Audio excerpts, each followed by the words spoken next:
Bienvenidas y bienvenidos a un nuevo programa de Conversando en el Patio, un programa que busca recoger las expresiones más importantes del pensamiento social de la SUAY y su región.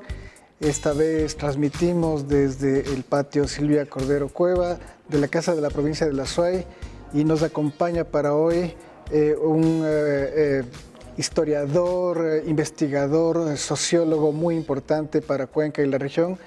Él es Lucas Achik. Es un honor tenerle a Lucas porque ha sido un docente durante muchos años en la Universidad de Cuenca. Además, ha desarrollado trabajos de investigación y ha tenido la generosidad de acompañarnos ahora para dialogar sobre la historia social de Cuenca y su región. Muchas gracias, Lucas, por acompañarnos. Gracias a ustedes, Sebastián, un gran amigo. Gracias por esta invitación a conversar sobre aquello que ha sido nuestra manera de ser y de hacer aquí en la Universidad de Cuenca. Y un saludo muy cordial a la audiencia de este prestigioso programa del Consejo Provincial de la SUAY. Lucas, muchas gracias. Usualmente nosotros partimos de los conceptos generales, así que me voy a permitir partir preguntándole sobre su concepción de la historia. Gracias, Sebastián. Mire, yo quisiera hacer una aclaración. Yo no soy historiador de profesión. Yo llegué a la historia por el lado de la sociología y de la filosofía. Más fue una afición y también un compromiso que en su debido momento el Instituto de Investigaciones Sociales de la Universidad de Cuenca quiso realizar una serie de investigaciones sobre la historia regional. Y es ahí donde nosotros integramos el equipo y fue como fuimos haciendo historia, como es en sus distintas manifestaciones interdisciplinarias en la parte económica, cultural, social, artística. Y es así como nosotros hemos ido construyendo un concepto de historia. Porque yo soy de la idea de que la historia tiene diversas concepciones de acuerdo a las áreas en las cuales se investiga y también de acuerdo a las características y a la ideología de quien está haciendo la interpretación histórica. En este sentido, yo considero de que hay historias del arte, historia de la literatura, historia social, historia económica, historia cultural, historia política, pero nosotros nos hemos centrado en la historia económica y la historia social. Otro asunto muy importante en la parte conceptual es de que también los análisis históricos van dependiendo de quién es el que interpreta, de la posición social, de la posición de clase, de quienes están interpretando, que están analizando la historia. Y de esa manera nosotros, como es también, descubrimos de que hay la historia de lo que se ha llamado de los vencedores y también hay la historia de los vencidos.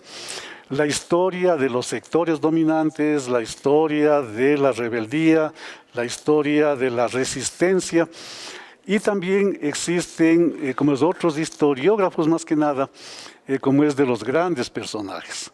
Yo conozco, por ejemplo, algún rato, como es conversábamos con Zúñiga, que hace la historia de Rocafuerte y ya tiene como 15 tomos, ¿no? De un personaje. Entonces, bueno, esa es su concepción de la historia. Así han hecho algunos también, pero nosotros más nos hemos centrado en la historia de los vencidos, en la historia de los movimientos sociales reivindicatorios relacionados con la región y también, claro, en el contexto nacional. Ahora, otra cosa que me parece importante tomar en consideración es que también hay que tomar en cuenta las fuentes históricas, porque las fuentes van a representar esa matriz sobre la cual se hacen los análisis, se hacen las interpretaciones. Entonces, hay fuentes y fuentes. Nosotros hemos tenido la precaución en los años 80 que comenzamos a investigar sobre la historia regional de irnos a las fuentes primarias. Nosotros hemos sido, como es los primeros quizá, en interdisciplinariamente entrar a los archivos de aquí de la ciudad. unos archivos que como estaban olvidados, unos archivos que estaban un poco desorganizados, pero que allí encontramos nosotros la información que ameritaba ser interpretada para tener una visión como es más objetiva de lo que es nuestra región. Entonces nosotros hemos tenido como es esa digamos, precaución, como es de poder avanzar en la recopilación, sistematización de las fuentes archivísticas que tiene la ciudad. Hemos recorrido el Archivo Nacional de Historia de la Casa de la Cultura, el Archivo Remigio Crespo, el Archivo de la Gobernación, el Archivo de las Notarías, y así hemos ido nosotros construyendo como es ese espacio de interpretación de la historia. Y en ese sentido, para ir al concepto de historia, yo considero de que la historia es el rescate de la memoria de los movimientos y de las organizaciones sociales que han dejado huella y que van constituyendo la cultura y la identidad de una determinada realidad, en este caso de Cuenca y su región. Entonces, esa memoria es la que nosotros nos ha permitido, como es ir construyendo, ir rescatando para poder, en base a la memoria, en base a las huellas, ir entendiendo y comprendiendo el presente para poder ir proyectando hacia el futuro. Esa ha sido fundamentalmente nuestra tarea. Otra cosa importante, mi estimado Sebastián, es de que nosotros, para poder entrar al análisis histórico, nos hemos tenido que concentrar en las principales leyes de la dialéctica, que es la que explica mejor la historia, y en las principales categorías para entrar, como es a la historia social, a la historia económica. Entonces nosotros, en el equipo que hacíamos historia en la Universidad de Cuenca, siempre hemos debatido, hemos discutido toda esta filosofía de la historia. Entonces para nosotros fue fundamental el retomar, el apropiarnos de las leyes de la dialéctica, las leyes de la causalidad, las leyes de la contradicción, las leyes de la negación, que nos han servido de base, nos han servido pero extraordinariamente para poder interpretar, para poder llegar hacia la información, hacia la realidad histórica. Y también nosotros nos ha servido fundamentalmente las categorías como es del materialismo histórico, las categorías como es de modos de producción, de formas de producción, de relaciones sociales de producción y también categorías de la economía política. Entonces todo eso ha sido fundamental para nuestros análisis históricos. Entonces nosotros cuando nos encontramos con información, lo que hemos hecho es ver, a ver, cuáles son las causas, qué tipo de causas, cuáles son las contradicciones que encontramos en las relaciones sociales que están allí, como es en la información, que están allí, como es en el devenir histórico. Y es ahí como hemos ido interpretando, ¿no? Pero desde el presente. Hemos ido interpretando las realidades que íbamos descubriendo en esas fuentes muy ricas, ¿no? En esas fuentes del archivo, en esas fuentes de las notarías, en esas fuentes como es de las actas de cabildos.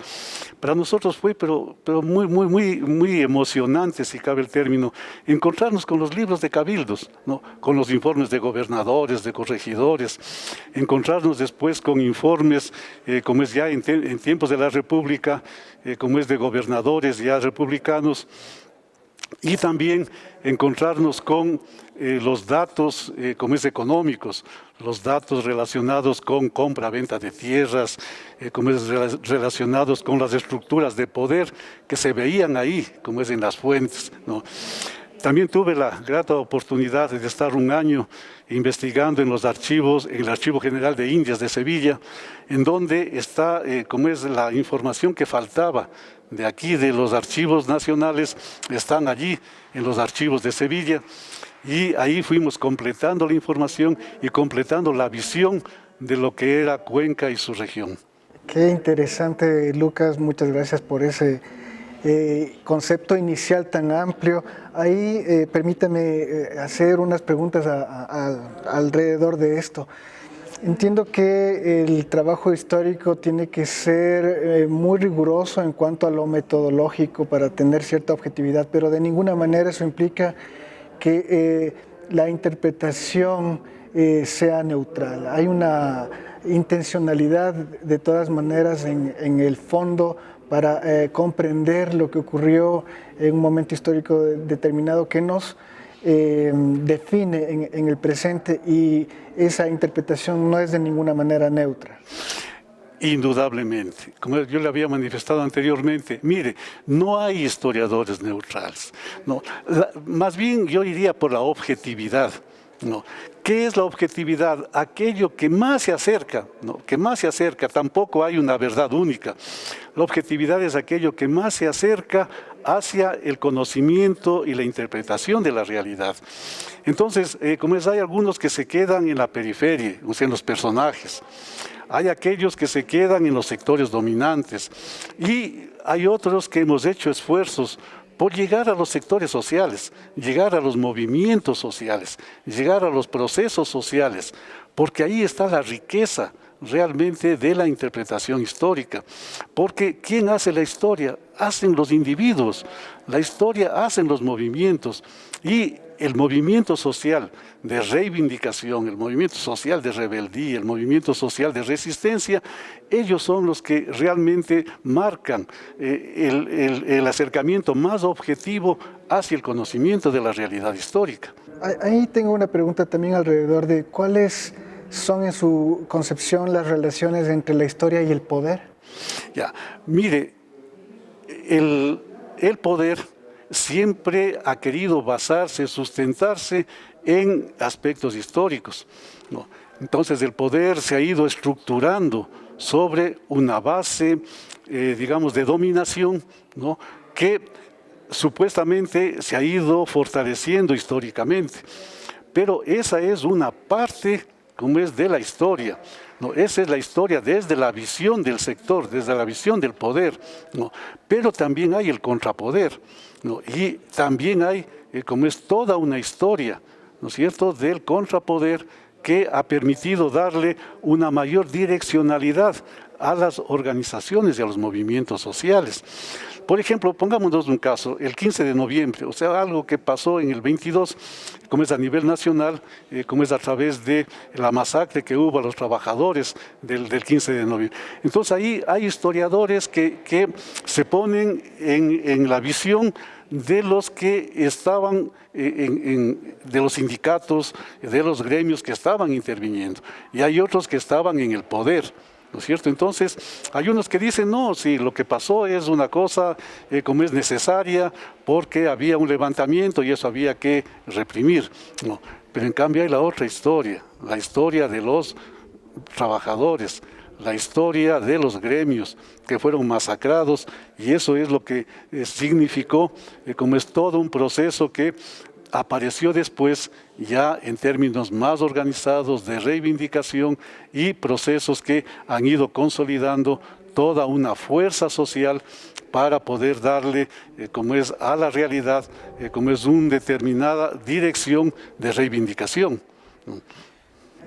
Aprovechando el ejemplo que usted nos muestra, porque habrá historiadores que intenten legitimar lo realizado de alguna manera a través de la basarse, digamos, en argumentos para mantener el orden, para mantener la civilidad, etcétera, y otros que dirán, esto fue una masacre vil que debe ser cuestionada y debe ser también recordada, ¿no?, de manera indignada, ¿no? Así es. Como otro asunto importante, como yo escribí hace unos 2 años, a invitación pues de un gran amigo que ahora lo recuerdo con cariño, Eliezer Cárdenas, como es hacer un análisis de cómo fue el centenario de la independencia de Cuenca, ¿no?, 1920.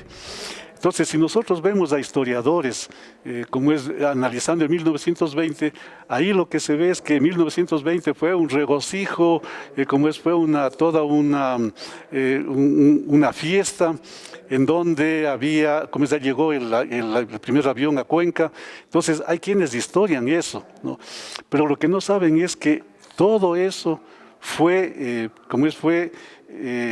auspiciado, fue financiado, ¿no es cierto?, por impuestos que se dieron a los sectores campesinos, a los sectores populares, y que significó toda una revuelta. No, la ciudad de Cuenca fue sitiada en 1920, fue sitiada por todas las comunidades, como es de Ricaurte, de Baños, como es de Gualaceo, como es de aquí de Cañar, fue sitiada porque se rebelaron contra la imposición, de tributos, para poder, ¿qué? Para poder sostener toda, la farra y la fiesta de 1920.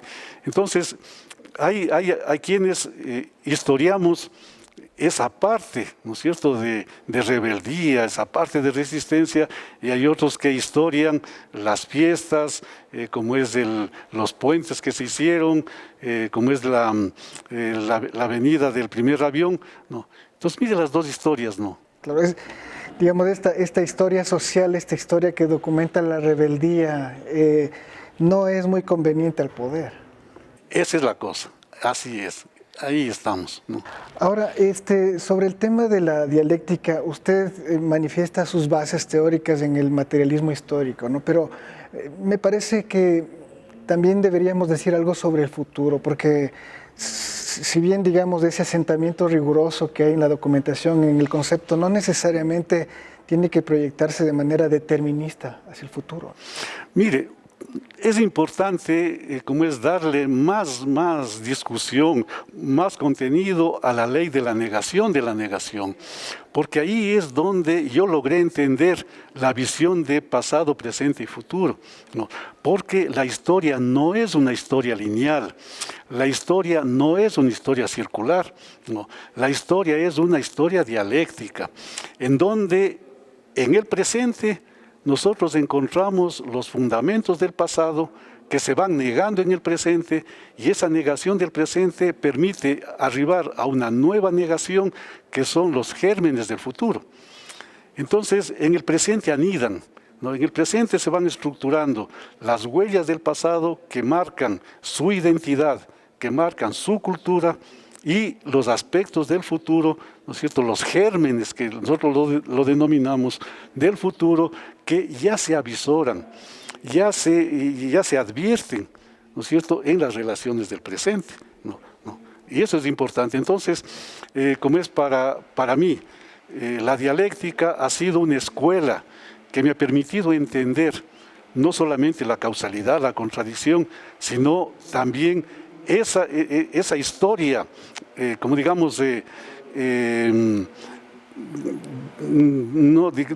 podemos decir? En espiral, ¿no? Esa historia que se va construyendo en base a herencias y en base a proyectos, ¿no?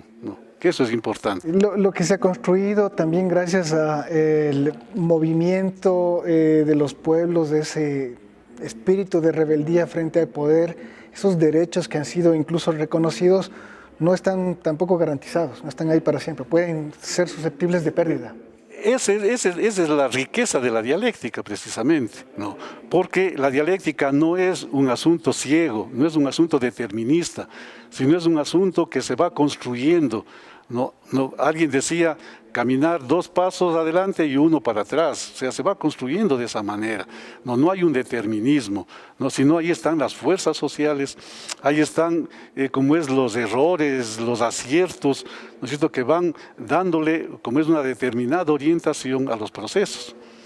Lucas, y me gustaría ir un escalón más allá y preguntarle esto. ¿Cómo entiende usted el contexto actual, un contexto en donde hay un éxtasis por la novedad y quizá una suerte de comprensión de la historia como un desfase? ¿Cómo pudimos arribar a este punto en donde incluso se habla de que, bueno, llegamos al fin de la historia? Mire, el capitalismo, vayamos ahí ya, como es a ponerle, como es un poco más de términos. El capitalismo, como es un proceso, un sistema de acumulación, ¿no?, que ha tenido también sus idas y venidas. El capitalismo ha tenido sus crisis, pero de esas crisis siempre ha salido fortalecido. ¿Por qué? Porque se sustenta en la explotación. Entonces, ha habido crisis, ha habido reactivaciones, pero siempre sobre la base, de los vencidos, sobre la base de la explotación, sobre la base de la dominación. Entonces, esos enfoques, como que llegaron a un momento en donde dijeron, no, ya llegamos hasta aquí, y como ya el capitalismo logró globalizarse, ya no tenemos a dónde partir, ¿no? Pero no pasó pocos años cuando ese capitalismo, que aparentemente, en los términos de Fukuyama, estaba ya en la cúspide, ya no había más, hubo una crisis tan grande del capitalismo que comenzó realmente a desestructurarse, ¿no?, y comenzó a rehacerse nuevamente sus formas de dominación, sus formas de explotación, y tenemos ahora las nuevas visiones de la globalización, en donde, remozado el capitalismo, en su proceso, yo diría en su proceso de desintegración, ¿no?, porque el capitalismo hacia allá va, ¿no? ¿Por qué? Porque los movimientos sociales, porque las organizaciones sociales y porque el propio sistema, ¿no es cierto?, va creando su resistencia, ¿no es cierto?, y va generando, ¿no es cierto?, procesos de desintegración, de desarticulación. El capitalismo puede ser entendido como un movimiento también ideológico político que clausura sentidos que están fuera de su ámbito de visión. Ahora, usted le plantea una cosa bien importante, el asunto de la historia y la política, ¿no es cierto? La historia es una memoria social, ¿no es cierto? La política es una actividad social. Entonces, la historia tiene necesariamente que entrar en términos o ser analizada en términos políticos, porque los movimientos sociales, sea de dominación o de resistencia, son movimientos o impugnan al poder, ¿no es cierto?, o le defienden al poder. Y ese es un aspecto eminentemente político. Entonces, no podemos abstraernos, en los análisis históricos, no podemos abstraernos de la política. La política está en el interior, está formando parte, ¿no es cierto?, de los análisis históricos, porque nos encontramos con lo social, nos encontramos con la gente, nos encontramos con los sectores sociales. Sí, y ligando, digamos, con la pregunta anterior, yo decía esto sobre el capitalismo que clausura los sentidos, a pesar de proponer sistemas de visión globalizados y totalizantes, la realidad le muestra, le pone trabas permanentemente a esta idea, ¿no?, que está constituida desde un núcleo muy particular de producción, de consumo, de organización de la vida, ¿no? Y los movimientos sociales en gran medida han intentado deconstruir esta idea, cuestionando por un lado la idea de progreso, la idea de desarrollo. Sin embargo, el cuestionamiento a la historia veo que ha sido hecho con menor fuerza, digamos así. No es tan así.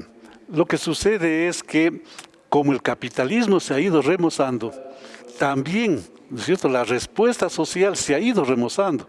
No, recuerde usted en los años 70, 80 del siglo pasado, en donde el capitalismo incidía con más fuerza, en los sistemas industriales, ahí el sindicalismo cobró fuerza. Aquí en el Ecuador, 70 y 80 fue las grandes epopeyas del sindicalismo, ¿no? Las centrales sindicales que se unieron alrededor del Frente Unitario de Trabajadores. Aquí en el Azuay pasó igual, el Frente Unitario del Pueblo. Entonces, frente a una fuerza capitalista, hubo una fuerza de reivindicación, pero fueron pasando las cosas, el capitalismo se fue remozando y una cosa especial, los movimientos sociales también se fueron remozando. Como que entró en crisis el sindicalismo y aparecieron los movimientos ecológicos, los movimientos feministas, los movimientos, etcétera, ¿no? Entonces, no es que la sociedad, se queda paralizada, ¿no? Entonces, frente, a los procesos del sector dominante, se van remozando, van teniendo nuevas formas, la reivindicación, la lucha, no, van adquiriendo nuevas formas. Y eso es lo interesante para el análisis histórico, ¿no? Correcto. Yo decía esto porque, digamos, en el imaginario, lo que yo logro ver es que el tema de la crítica, la idea de desarrollo tiene una, digamos, fortaleza mayor que la crítica a una historia oficial. Digamos, parece que la historia no es tan, digamos, abordada, pero claro, usted lo deja claro en el sentido de que a pesar de todo eso, la historia está presente, la historia de la reivindicación, conformando los nuevos movimientos sociales que están articulando la crítica actual. Exactamente, sí, en eso estamos de acuerdo, Sebastián. Lucas, vamos ahora a hablar un poco de la historia de la región, la historia de Cuenca en la que usted es experto. ¿Cuáles serían esos hitos que destacaría usted de esa historia reivindicativa, de esa historia social en la región y en la ciudad? Bien, para entrar a responder a su inquietud, mi estimado Sebastián, yo creo que es necesario exponer un aspecto que me parece a mí fundamental en el análisis histórico, que es la periodización, ¿no? Yo creo que la periodización se hace cada vez más necesaria para poder analizar, para interpretar los procesos sociales. En este sentido, yo considero de que ha habido esfuerzos, ¿no? Desde los años 80 del siglo pasado ha habido discusiones, ha habido debates para poder establecer periodos históricos para el análisis tanto de la región como del país. Yo tengo aquí, he traído un trabajo más o menos reciente del año 2014 de Enrique Ayala Mora sobre historia, tiempo y conocimiento del pasado, en donde él, después de algunos debates y discusiones, nos propone una periodización de la historia nacional, ¿no? Entonces aquí él, muy brevemente, Enrique Ayala plantea una época aborigen, una época colonial y una época republicana. En la época aborigen, como se basa en el Incario, en la época colonial, la conquista, hay un periodo de 1534 a 1592, un segundo periodo del 592 al 709, un tercer periodo ya finales del periodo colonial, y después la independencia y la Gran Colombia y la época republicana en 3 periodos. Un periodo de proyecto nacional criollo, un proyecto nacional mestizo y un proyecto nacional de la diversidad. Pero esto en cuanto a términos nacionales.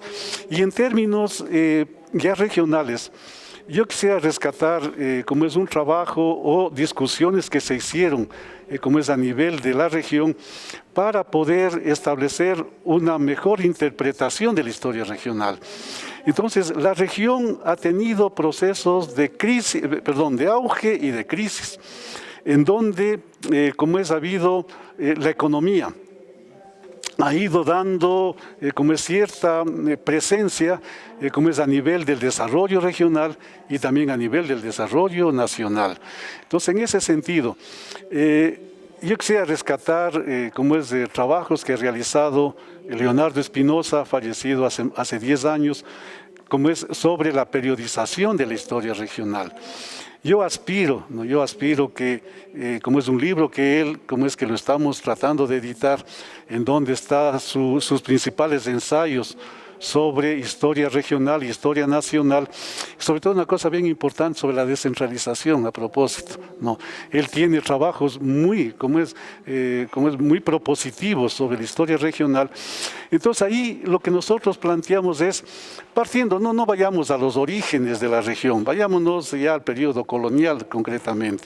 Entonces en el periodo colonial nosotros encontramos hitos de un auge de la economía regional, ¿no? Un auge de la economía regional, primero una crisis, o sea, la conquista, como es lo que hizo es, como es todo un proceso, como es de crisis de la economía agraria, que era la economía, como es de nuestros pueblos, como es que fueron llevados hacia las minas, porque lo que querían es, ¿no es cierto?, el primer periodo colonial, lo que querían es los tesoros, lo que querían es, como es la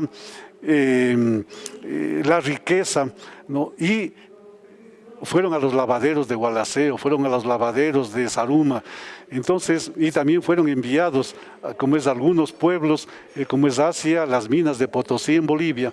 Entonces, pasado ese periodo realmente de despoblamiento, como es de nuestros pueblos, pasamos a un periodo, como es de cierto auge, cierto crecimiento regional, en base a un aspecto que vale la pena rescatar, en base a la economía artesanal, en base a la economía artesanal. Aquí yo quisiera rescatar un asunto fundamental. Azuay y la región siempre ha sido un pueblo de artesanos, ¿no?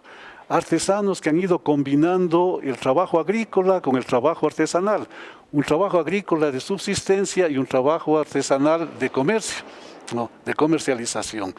Entonces, los periodos, como es de donde han marcado, como es cierto tipo de artesanías, han marcado los periodos de crecimiento regional.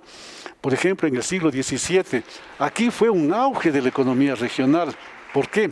Porque aquí se producían los tocuyos que se llamaban, o los tejidos de algodón, ¿no?, tejidos de algodón. Entonces, aquí la región era todo un taller, pero talleres familiares. No eran como es los grandes obrajes de Quito. Nuestra región siempre ha sido particular, no ha seguido las mismas formas de producción de la Sierra Centro-Norte. Aquí ha sido fundamentalmente pequeños telares que fabricaban tejidos de algodón, no eran tejidos de lana. No, todos las ovejas y todo estaban en el norte, aquí estaban tejidos de algodón. Ya les voy a indicar rápidamente cómo era el sistema. Tejidos de algodón que eran enviados, ¿no?, eran enviados a Lima y eran enviados a Potosí. Entonces, aquí la economía se movía y se movía bastante bien, ¿no?, bastante bien con los tocuyos. ¿Cómo era el sistema? Era bien interesante, estimado Sebastián. Mire, habían los comerciantes monopolistas limeños, ¿no?, los comerciantes. Estos comerciantes hacían viajes anuales desde Lima, venían a Cuenca y se regresaban. ¿Pero qué hacían? Venían de Lima, como no había todavía el puerto de Guayaquil, de Lima venían trayendo los efectos de Castilla, que se llamaban, o sea, como es mercadería de España. Venían trayendo, y en Piura y Lambayeque, que está aquí cerca de Ecuador, en la parte norte del Perú, ahí había el algodón, ¿no? Ahí era el algodón, ahí estaba el algodón. Entonces ellos, a través de recuas de mulas, venían trayendo el algodón y repartían aquí, como es a los campesinos, ¿no?, a través de, incluso habían muchas veces les entregaban, por créditos, digamos así, ¿no?, les entregaban y tenían que pagar en tejidos, ¿no?, les adelantaban algún dinero, o alguna cosa, y de ahí.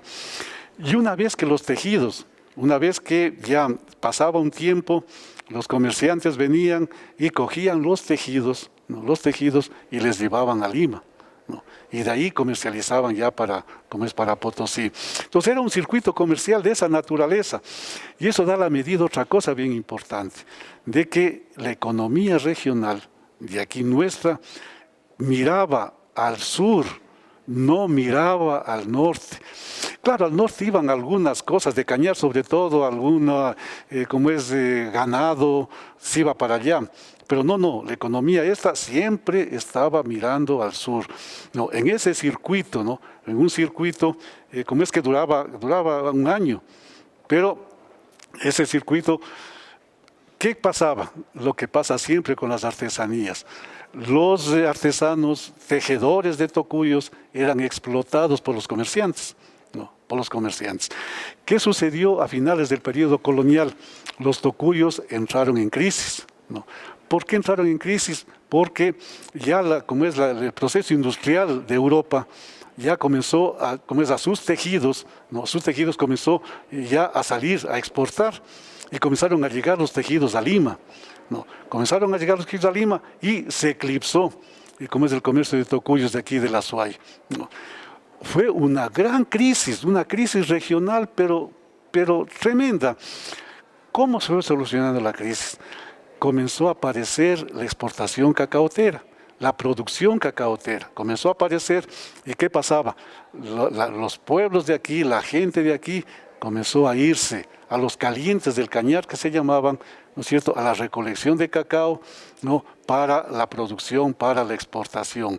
Ahí ya, a finales del periodo colonial, ya Guayaquil tomó, como es ya, iniciativas de puerto, y entonces como es el comercio ya dejó de funcionar mayoritariamente hacia Lima y comenzó a dirigirse hacia Guayaquil, ¿no? Pero con otra cosa importante, no había pues la carretera de aquí, Cuenca, Molleturo, Naranjal, no, lo que había es el puerto de Bola, que era el puerto en Puerto Inca, ¿no? En Puerto Inca, y de ahí habían buques o habían barcos que llevaban a Guayaquil. Entonces aquí en Naranjal habían las bodegas de Naranjal para almacenar toda la producción de ida y vuelta, ¿no?, para el comercio. Después apareció, ya a finales del periodo colonial, apareció la paja toquilla, ¿no? Entonces la paja toquilla igualmente, ¿qué era la paja toquilla? Asimismo, producción familiar. No habían fábricas de la paja, salvo las fábricas exportadoras, no fábricas, sino como las casas exportadoras.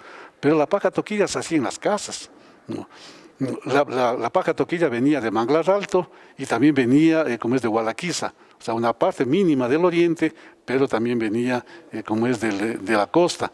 Entonces aquí se producían los sombreros. Entonces aquí se producía la artesanía de la paja toquilla y también comenzaron a aparecer otras artesanías, la cerámica, la orfebrería, ¿no? Entonces todo eso contribuyó al crecimiento de la economía regional, ¿no? ¿Qué pasó con la paja toquilla? 1950, quebraron las casas exportadoras, ¿no?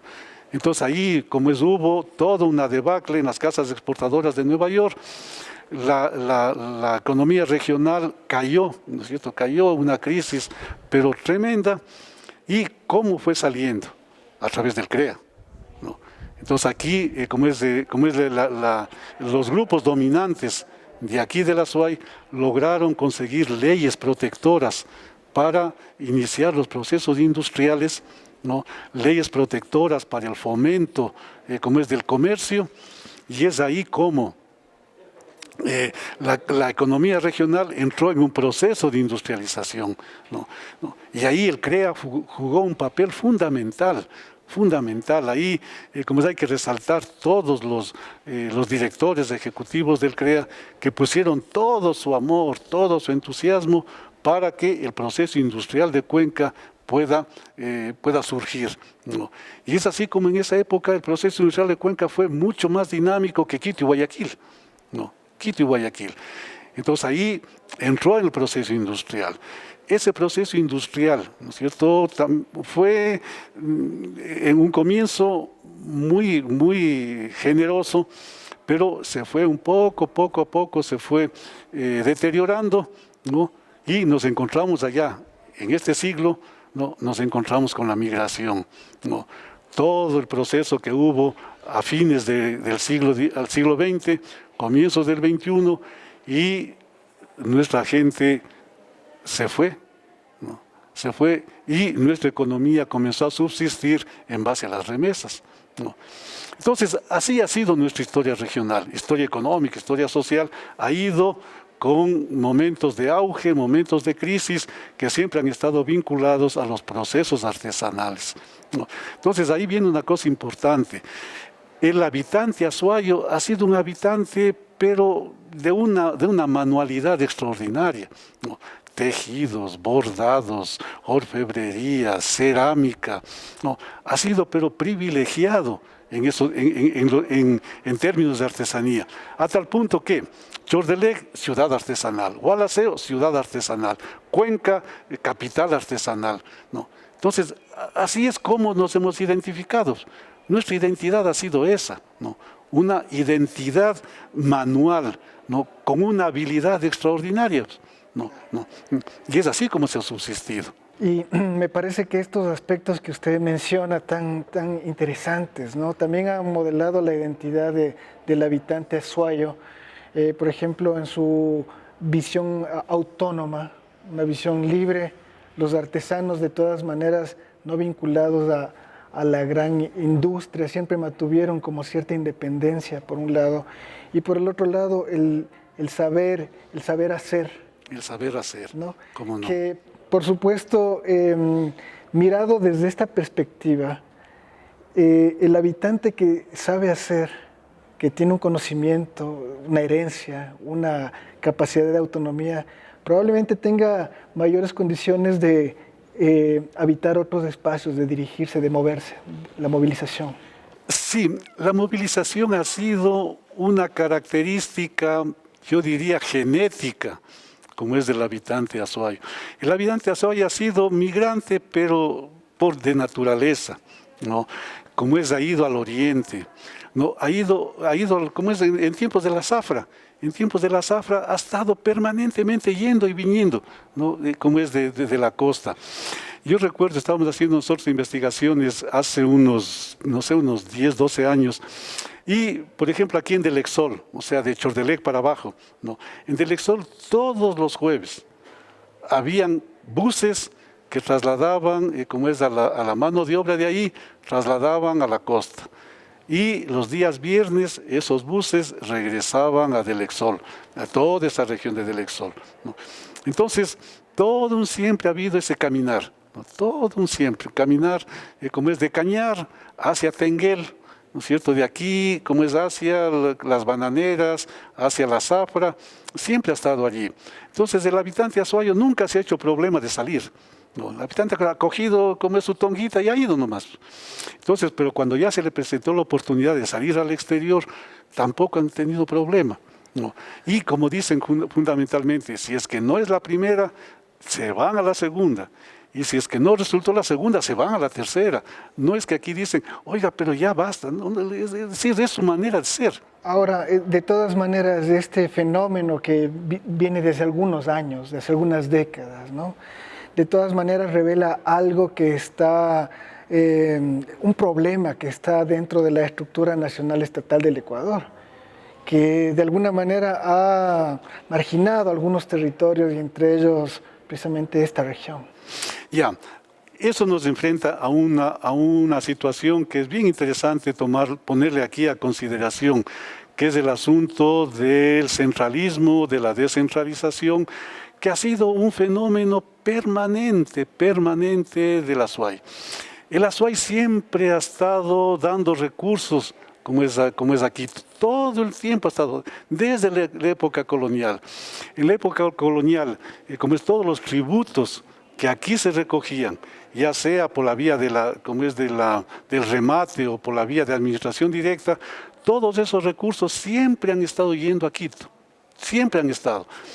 Ya cuando en los años de 1770, como se creó, digamos, la gobernación colonial, ahí el gobernador Vallejo, que fue el primero, él logró que se queden algunos recursos para, como es del desarrollo, como es para utilizarlos en la ciudad de Cuenca, pero siempre había remanentes que obligaban llevarlas a Quito, que de lo que se llamaba a través de situados.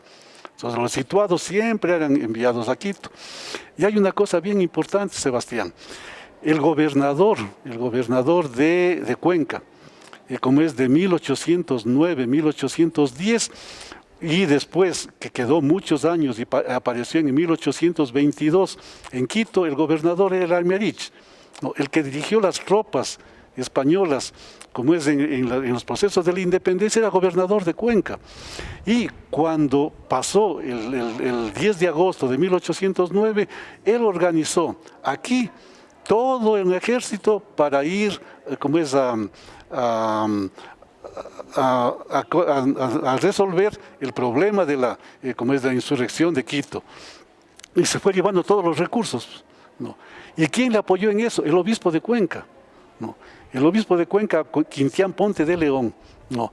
Él inclusive formó un ejército y se llevó todos los diezmos, todas las primicias, todos los recursos de la iglesia, se fue llevando para defender como es el sistema colonial, el sistema español en Quito.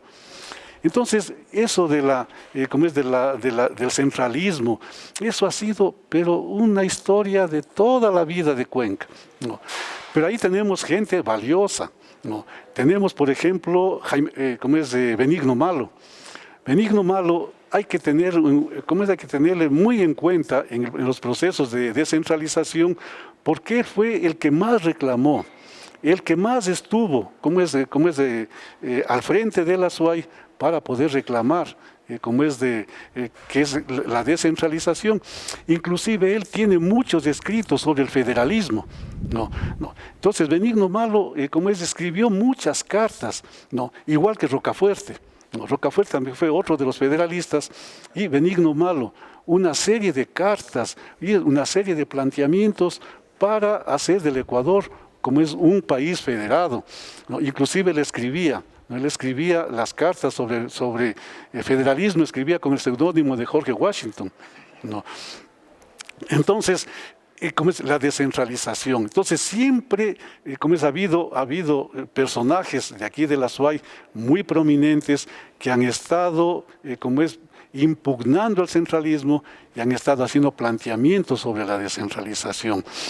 Ahora, la descentralización ya, más allá de la mitad del siglo XX, más o menos se fue organizando a través de AME. Cuando ya se creó la Asociación de Municipalidades, ahí comenzó a haber una mayor fuerza a la descentralización, ¿no? Que dio algunos resultados y que últimamente a través del COTAD, ¿no es cierto?, ya hay algunos visos de descentralización. Pero ¿cuál es el problema?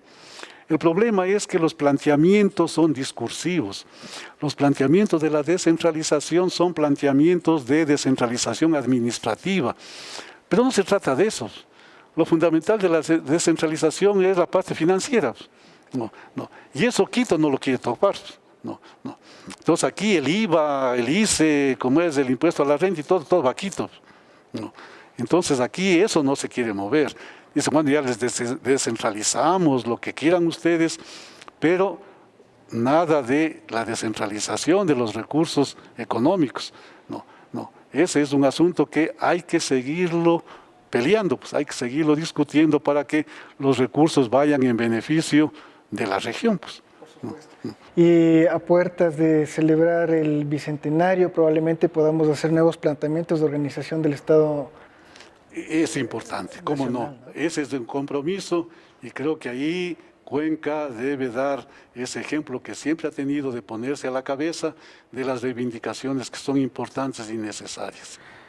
Lucas, quiero agradecerle mucho por este espacio de aprendizaje, de conocimiento que nos ha dado y que por supuesto forman parte también de la memoria presente y para construir el futuro que queremos, ¿no? Para nuestra ciudad, para nuestra región. Gracias, Lucas, por estar con nosotros. Una cosita más, ¿hacia dónde vamos? Que era uno de los asuntos que sería importante también discutir. Finalmente, muy corto. Yo creo que el hacia dónde va Cuenca, hacia dónde va la región, va a depender de nosotros. Va a depender de la organización, va a depender de cómo podamos ir construyendo movimientos cómo poder ir fortaleciendo las organizaciones, porque de nosotros va a depender. El sector dominante ya sabemos por dónde va a ir, pero yo creo que lo que le espera, o sea, mejorar la calidad de vida, como es de el pueblo azuayo, mejorar esa calidad va a depender del nivel de organizaciones que tengamos, va a ver del nivel de reivindicación que tengamos y va a depender de las alianzas que podamos hacer en perspectiva de mejorar la calidad de vida de nuestra población, que es lo importante. Gracias, mi querido Sebastián, y pues alguna cosa, estamos a las órdenes siempre. Yo quería añadir, y de la comprensión de la política a través de la historia, de la comprensión de la historia, de esa historia que siempre empujó la libertad, el deseo de la justicia social, ¿no? Sin duda, hermano Sebastián. Muchísimas gracias. Muchas gracias a usted, pues. Gracias a ustedes por la paciencia que han tenido. Y muchas gracias a todos quienes nos siguen de manera permanente a través de las páginas del Gobierno Provincial de la Azuay. Les esperamos siempre con gusto para ustedes este programa. Hasta luego.